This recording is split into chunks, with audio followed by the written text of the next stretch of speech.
এখন ভালোভাবে দুই ভাই বোন যেতে পারলে আল্লাহর কাছে অল্প সময়, খুবই অল্প সবই পাবো, সবই জানি, বাট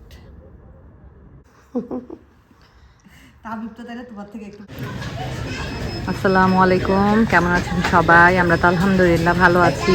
গতকালকে এয়ারপোর্টে আমার ব্লগটা শেষ করেছিলাম, আজকে আবার এয়ারপোর্ট থেকে ব্লগটা শুরু করছি। এই যে এখনো বসে আছি, আমি এখনো বোর্ডিং এর জন্য যাইনি। এদিক দিয়ে প্লেন যাচ্ছে আসতেছে, ওঠানামা করতেছে, এগুলা দেখতেছি, ভালোই লাগতেছে। ওই যে আপনাদের ভাইয়া ওখানে বসে আছে, আর এই যে এখানে তোষান্তাবি দুষ্টামি করতেছে। আর একটু পর পরে অ্যানাউন্সমেন্ট হচ্ছে, যারা এখানে ওয়েট করতেছে তাদের প্লেন নাম্বার বলে বলে অ্যানাউন্সমেন্ট হচ্ছে আর কি। ভালোই লাগতেছে এখানে বসে থাকতে। ওই যে ওইদিকেও শুধু প্লেন প্লেন আর প্লেন। তো আমি এখন ইমিগ্রেশনে ঢুকে যাব। আর এই যে দেখেন, এরা সবাই ওমরা করতে যাচ্ছে মালয়েশিয়া থেকে। জানার উপরে সাথে জানা দেখেছো, প্রচুর পরিমাণ মানুষ ওমরা করতে যায়, ওনারা অনেক যায় আর কি। তো বিভিন্ন দলের সঙ্গে এই যে সব ওমরা যাত্রী, একই রকম ড্রেস, এই যে সবাই যাচ্ছে একই রকম লাগেজ। দেখেন এই যে সব নীল লাগেজ, বাংলাদেশেও তো একই রকম। ঠিক হয়েছে, একদম ঠিক হয়েছে, অনেক দুষ্টামি করতেছো, ঠিক হয়েছে একদম। তো ঠিক আছে, চলুন যাওয়া যাক। গুড বয় হয়ে থাকবা, ঠিক আছে? গুড বয় হয়ে থাকবা, বাবাকে চালাবা না, বাবা যা বলে তাই শুনবা, ওকে? তারপরে তাবিবকে টেক কেয়ার করবা, তাবিবের সাথে ভালো সময় কাটাবা, তাবিবের সাথে মারামারি করবা না, তাবিবকে অ্যানোয়িং করবা না। তো ঠিক আছে, এই যে তোষানদের কাছ থেকে বিদায় নিয়ে এখন আমি ঢুকে যাব আর কি, ইমিগ্রেশনের মধ্যে ঢুকে যাব এখন। ছবিতে দেখতে তো ধরো, আমাকে ধরো, এটাও বলে দিতে হয়। এই যে ছবি তুলো তো, তাকাও, কান্ত শোনো, বসো, গুড হয়ে থাক, বস, তোমার বসতো না, তুমি দাঁড়াও। গুড হয়ে থাকবা, ওকে? গুড হয়ে থাকবা, বাবাকে জ্বালাবা না, ভাইয়ার সাথে বেশি মারামারি ঝগড়াঝাটি করবা না, ওকে? ওকে ওকে তোষান, ওকে? ভালো হয়ে থাকবা, হ্যাঁ? ভালো হয়ে থাকবা, মারামারি ঝগড়াঝাটি যেন না হয়। আম্মুকে মিস করবা? আম্মু তাড়াতাড়ি চলে আসবো ইনশাল্লাহ, তাড়াতাড়ি চলে আসবো। তুমি কি আম্মুর জন্য কান্না করতেছো? আম্মুর জন্য কান্না করতেছো? ও আমার দেখি, হ্যাঁ যাও।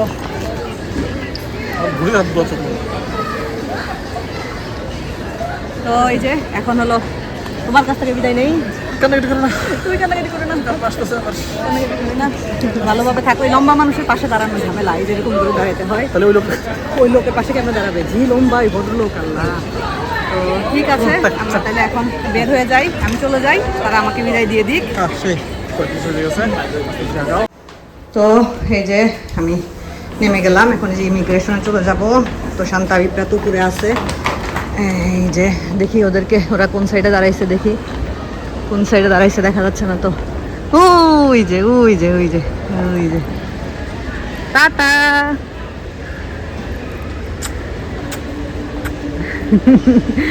ওই যে আসলে বাচ্চাদেরকে রেখে যাওয়া অনেক টাফ ব্যাপার, অনেক টাফ ব্যাপার। তারপরেও আমি খুব, যেহেতু অল্প টাইমের জন্য যাচ্ছি, এই জন্য আর ওদেরকে নিয়ে যাচ্ছি না। থাক ওরা। আল্লাহ হাফেজ, আল্লাহ হাফেজ, বাই বাই। যাই, ইমিগ্রেশন লাইনের মধ্যে ঢুকে যাই। এই যেখানে যে কোনো একটা লাইনে ঢুকে গেলেই হবে। ইমিগ্রেশনে খুব বেশি যে লাইন আছে তা না, মোটামুটি আর কি। তো আমার গেট নাম্বার C1 ট্রেনে করে যেতে হবে। এই জন্য আমরা সবাই যেখানে দাঁড়ায় আছি, ট্রেনের জন্য অনেক দিন পরে এয়ারপোর্টের ভিতরে ট্রেনে উঠতেছি। এই যে ট্রেনে, চলুন উঠা যাক, উঠে যাই। এই একদম ইয়ে করে চলে যাবে, পাশে দিয়ে দাঁড়াই, সাইডে দাঁড়াই। এই যে ট্রেন, এই যে এখন প্লেনে উঠবো, একদম অন টাইমেই আছে। একটু আগে ভাবি ফোন দিছিল, ভাবির সাথে কথা বললাম। তো যাই, উঠি একদম টাইম। একা একা গেলে একটা জিনিসই টেনশন লাগে, পাশের সিটে কে বসবে। যদিও আমার উইন্ডো সিট, কে বসে আল্লাহ জানে, তা তো জানি না।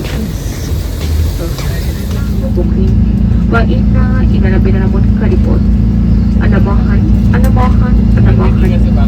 অতিরিক্ত কিছু মহানগর যেটিকে আমাদের নিয়ন্ত্রণাধীন করেছে অন্যথায় আমরা এসে বসবিত করতে পারতাম না।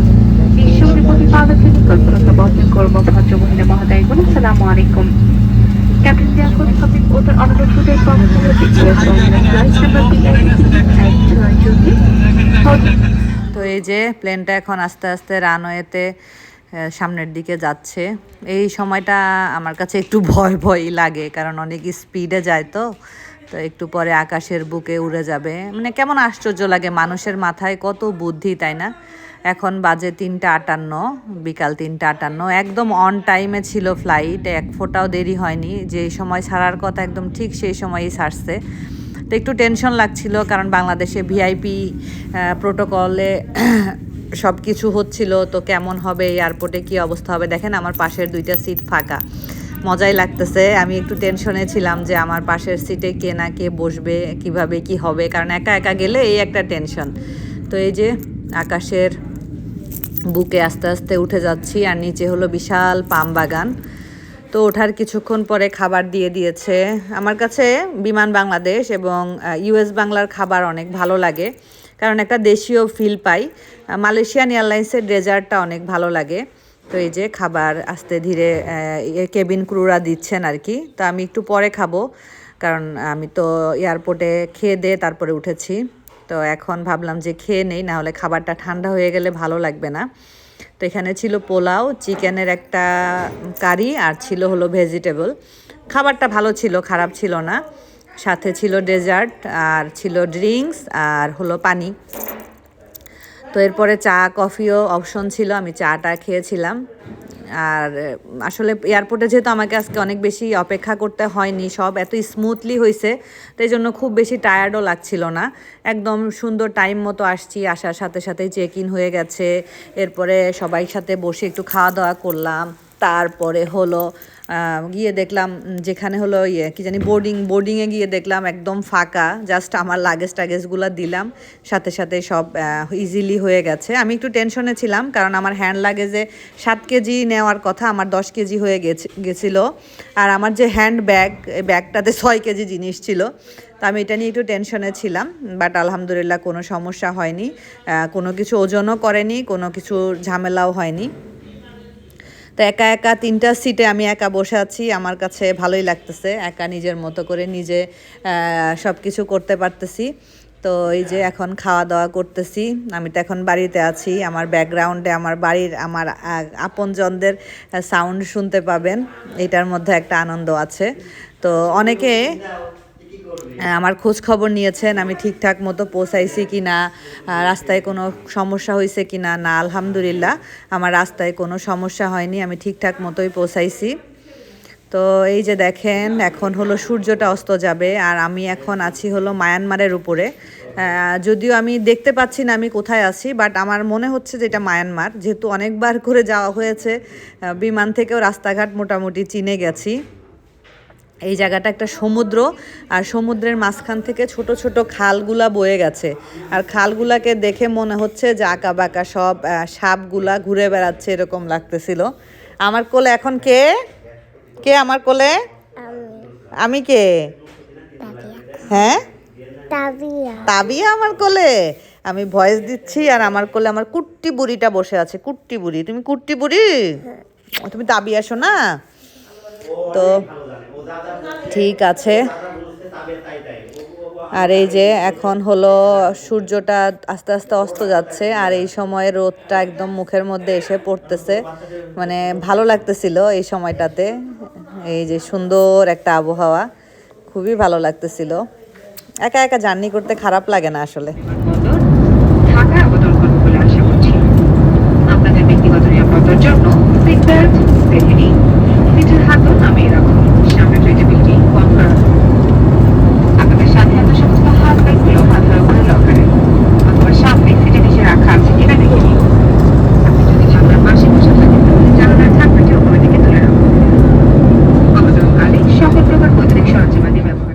তো এই যে দেখেন আলহামদুলিল্লাহ ঢাকার উপর দিয়ে এখন মানে একটু পরে ল্যান্ডিং হবে, আর কি পরিমাণ কুয়াশা বাইরে। আমি উপর থেকে খালি নিচে তাকায় দেখতেছিলাম যে রাস্তায় জ্যাম আছে কিনা। আর একটু ভয়ে ভয়ে ছিলাম যে ভাইয়া ঠিকঠাক মতো এয়ারপোর্টে এসে পৌঁছাইতে পারছে কিনা। ভাইয়া না আসলে ঠিকঠাক মতো আমাকে অপেক্ষা করতে হবে, এয়ারপোর্টে বসে থাকতে হবে। তারপরে এই সময় আমি একটু টেনশনে থাকি যে লাগেজগুলো ঠিক মতো পাবো কিনা, এই সব বিষয়ে টেনশনে থাকি। আলহামদুলিল্লাহ খুব সুন্দর মতো ল্যান্ডিং হয়েছে, একদম স্মুথ একটা ল্যান্ডিং ছিল। ল্যান্ডিংটা স্মুথ হলে বুঝতে হবে যে ক্যাপ্টেন খুবই অভিজ্ঞ, কারণ অনেক সময় দেখা যায় যে অনেক ঝাঁকি লাগে, আর ল্যান্ডিংয়ের সাথে সাথেই তো পাখার উপরে এই জিনিসটা একদম খুলে যায়। আর এই তো সন্ধ্যা মোটামুটি হয়ে গেছে, যখন ল্যান্ড করছিল তখন 5:35 মতো বাজতেছিল। তো এই যে এখন হলো প্লেন থেকে নামলাম, ওই যে প্লেন, এই প্লেনটাতে করে আসছি, নামলাম এখন বাসে করে আমরা হলো এয়ারপোর্টের ভিতরে ঢুকবো, তারপরে ইমিগ্রেশন কমপ্লিট করে লাগেজ টাগেজ নিয়ে বের হয়ে যাব। তো এই যে ইমিগ্রেশনেও খুব বেশিক্ষণ দাঁড়ায় থাকতে হয়নি, যেহেতু অনেকগুলা লাইন ছিল, খুব স্মুথলি ইমিগ্রেশনটা হয়ে গেছে। আলহামদুলিল্লাহ, নিজের দেশের প্রশংসা করতে আসলে ভালোই লাগে। তো ওই যে এখন লাগেজ কালেক্ট করব, আমি এসেই দাঁড়াইছি, আর ওই যে আমার 2টা লাগেজ আসতেছে, একটা কার্টুন একটা লাগেজ পর আসতেছে। তো আজকে এয়ারপোর্টের সার্ভিস সত্যি কথা মানে অনেক ভালো লাগছে, আলহামদুলিল্লাহ সব কিছু মিলে জাস্ট অসাধারণ ছিল এয়ারপোর্টের সার্ভিস। মানে এত স্মুথভাবে আমি আসছি, এদিকে ভাইয়াও কিন্তু পৌঁছায় গেছে। আমরা তো খুব ভয় পাচ্ছিলাম যে জ্যাম ট্যাম হবে কিনা। তো এরকম সার্ভিস পাইলে আসলে দেশে আসতে কোনো কষ্ট নেই। সব কিছু মিলায়ে খুব সুন্দরভাবে আসছি আল্লাহর রহমতে, আলহামদুলিল্লাহ। এখন লাগেজ 2টা আসলে লাগেজ 2টাকে নিব, নিয়ে তারপরে হলো বের হবো আর কি, ইনশাল্লাহ। আলহামদুলিল্লাহ খুবই স্মুথ জার্নি ছিল, সব কিছু মিলায়ে সব কিছুই খুব ভালো ছিল। বাকি রাস্তাটা এখন ভালোভাবে 2 ভাই বোন যেতে পারলে আল্লাহর কাছে হাজার হাজার শুকরিয়া, আল্লাহর দরবারে। লাগেজ তো পেয়ে গেছি, আমি আসলে সত্যি অনেক বেশি স্যাটিসফাইড আজকে এয়ারপোর্টের সার্ভিস দেখে, খুবই ভালো লাগতেছে। তো এই যে ভাইয়াকে ফোন দিলাম, ভাইয়া বলল যে ভাইয়া বাহিরেই অপেক্ষা করতেছে। এর মধ্যে আমি আমার সোয়েটারটাও পরে নিছি, কারণ নামার পরই কেমন যেন একটু ঠান্ডা ঠান্ডা লাগতেছিল। শীতকাল তো আসলে আমরা পাই না, আমরা তো গরমের দেশে থাকি, আমাদের এখানে তো 12 মাসই গরম, শুধু মানে অক্টোবর, নভেম্বর আর ডিসেম্বর এই 3টা মাস একটু বৃষ্টি হয় বেশি, তখন একটু ঠান্ডা ঠান্ডা লাগে, তবে ওই রকম কোনো ঠান্ডা না, কিন্তু সব সময়ই গরম। এই যে ভাইয়া চলে আসছে, অল্প সময়, খুবই অল্প মানে আমি খুবই স্যাটিসফাইড আজকে, মানে সবটাই খুব একদম স্মুথ ছিল, আলহামদুলিল্লাহ। গাড়ি আসবে, গাড়িতে উঠবো, তারপরে বাকি রাস্তাটাও যেন ভালোভাবে যাইতে পারি, এটাই হলো কথা, আলহামদুলিল্লাহ। এই যে আমরা যাচ্ছি এখন বাসায়, ভাইয়া সামনে, আলহামদুলিল্লাহ। এটা কোন জায়গা ভাইয়া? মিরপুর না, বোর্ড বাজার পার হয়ে গাজীপুর চৌরাস্তায়, আচ্ছা ইনশাআল্লাহ সুন্দরভাবেই পৌঁছে যাব, আল্লাহ ভরসা। এই যে আমরা এখন যমুনা সেতু পার হয়ে এখন আছি হলো, এটার নামটা আমি বুঝতে পারতেছি না, ফুড ভিলেজ, হ্যাঁ ফুড ভিলেজে, highway hotel and restaurant food ভিলেজে আছি। তো ভাইয়া আর ড্রাইভার, ভাইয়া তো ড্রাইভ করে আসেনি, ভাইয়া একজনকে নিয়ে আসছে, কারণ অনেক দূরের রাস্তা। আমিও বলছিলাম যে ভাইয়া কাউকে সাথে করে নিয়ে আসিস, তুই ড্রাইভ করার রিস্কে যাইস না। তো যাই হোক আলহামদুলিল্লাহ, মানে আমি আজকে সত্যি কথা এয়ারপোর্টের সব কিছু দেখে আমার আজকে খুবই ভালো লাগছে, মানে এত স্মুথলি সব কিছু হয়েছে, কোনো ঝামেলা হয়নি, কিছু হয়নি। আমার ফেস ইগনোর করবেন, অনেক বেশি টায়ার্ড। তো ভাইয়া বললো নামবি না, আমি বললাম যে না নামবো না, যদি লাইট খাবার কিছু থাকে তাহলে নিয়ে আসিস, খাবো না, কারণ একটু খিদা লাগতেছে। আর ঠান্ডাটা এখন অতটা বুঝতে পারতেছি না, যেহেতু নিচে নামি নাই, ঠান্ডাটা বুঝতে পারতেছি না। আসলে কি বলবো আমি আপনাদেরকে, যত আস্তে আস্তে বাড়ির দিকে গাড়িটা যাচ্ছে, যত বাড়ির রাস্তাটা আস্তে আস্তে কমতেছে, তত কেমন জানি একটা ফিলিংস হচ্ছে। আসলে আজকে আমার আব্বার মৃত্যুবার্ষিকী, আব্বা নাই 7 বছর হয়ে গেছে, মা নাই 10 মাস পার হয়ে 11 মাস চলতেছে। তো মা থাকলে যত রাত হোক, আমি জানি সবাই জেগে থাকবে, তারপরেও মা থাকলে এত শীতের রাত হোক, যত রাত হোক, মা সেই বাইরে এসে দাঁড়ায় থাকবে, মানে এটা করব ওটা করব, আমি জানি আমি সবই পাবো, সব কিছুই আমার জন্য হবে। আল্লাহ আমাকে আলহামদুলিল্লাহ আমার ভাইয়ের মতো একটা ভাই দিয়েছে, কারণ আল্লাহ আসলে যখন খুব কাছের মানুষদেরকে নিয়ে নেয় তখন আল্লাহ অনেক কিছু মানে বান্দার জন্য দিয়েই তারপরে নিয়ে নেয়, যাতে বান্দা কষ্টটা এত বেশি না হয় যে বান্দা সহ্য করতে না পারে। তো এই যে ভাই দেখেন কোথায় গিয়ে আমাকে নিয়ে আসতেছে, তারপরে জানি সবাই অপেক্ষা করতেছে, ভাবি 2-3 বার করে ফোন দিছে। তো আমি সবই পাবো, সবই জানি, বাট মার ছোঁয়াটা পাবো না, মাকে জড়ায় ধরতে পারবো না, মা বলে ডাকতে পারবো না, মার চেহারাটা দেখতে পারবো না। এটা কোনো কিছু দিয়েই পূরণ করা সম্ভব না, কোনোভাবেই কোনো কিছু দিয়েই সম্ভব না। তো ঠিক আছে, আমরা তো একটু পরে ইনশাল্লাহ বাড়িতে পৌঁছায় যাব। এই যে হোটেলটা বিশাল বড়, নামতে ইচ্ছা করতেছে না, পাটা ব্যথা করতেছে একটানা বসে থাকা। তো যদিও আমাদের ফ্লাইটের ডিউরেশন তো খুবই কম। এই যে ভাইয়া চলে আসছে, পাইছিস? এই বাংলাদেশের স্যান্ডউইচটা মিস করি অনেক। পিছনে টিস্যু আছে, পিছনে না, আমি আরো বলতেছিলাম টিস্যু কোন জায়গায়। দাঁড়া, আর কতক্ষণ লাগতে পারে ভাইয়া? ঘন্টা খানিক? ঘন্টা দেড়েক লাগতে পারে। রাত্রে তো কুয়াশা, অনেক অনেক ঠান্ডা না বাইরে? আমি ঘুমাই গেছিলাম, তুই ঘুমাইছিলি? একটু, হ্যাঁ ব্রেকটা খুব ইয়ে করে ধরে, ঘুম ভেঙে যায় একটু, চোখটা লাগিয়ে আসছিল। ড্রাইভার সাহেব খাবে মনে হয় নাকি? এই যে এখন ভাইয়া ড্রাইভ করতেছে, আমরা চলে আসছি একদম কাছাকাছি। যে আমাদের পারমাণবিক বিদ্যুৎ কেন্দ্র, এর পাশে তো আমাদের বাসা, আপনারা সবাই জানেন। তো ড্রাইভার সাহেব নেমে গেছে এক জায়গায়, ওইখান থেকে ভাইয়া ড্রাইভ করে আনতেছে। তো ভাইয়া ড্রাইভ করতেছে, আমি ফার্স্ট টাইম ভাইয়া ড্রাইভ করতেছে, আমি আসি। ভালো লাগতেছে আসলে, নিজের গাড়ি নিজে ড্রাইভ করার মধ্যে একটা অন্যরকম আনন্দ আছে। এই তো চলেই আসছি, ভাবিরা সবাই অপেক্ষা করতেছে। ও জানে তো, ভুলে গেছে মনে হয়। আগে যা লক ছিল, এর বারবার দিলে কিন্তু একবারে লক করে দিবে, তখন ফুপি আর মোবাইল খুলতে পারবো না। এই যে বাড়িতে আসছি, এসে তো এই যে আমার বুড়ি, আমার বুড়ির আমি কোলে নিলাম, কোলে নিয়ে দেখি আমার বুড়ির ওজন টোজন কিছুই বাড়ে নাই। আমার বুড়ি মোবাইল হাতে নিয়ে লক খুলতে পারতেছে না।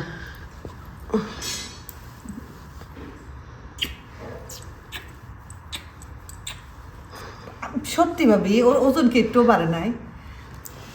15 কেজি ওজন।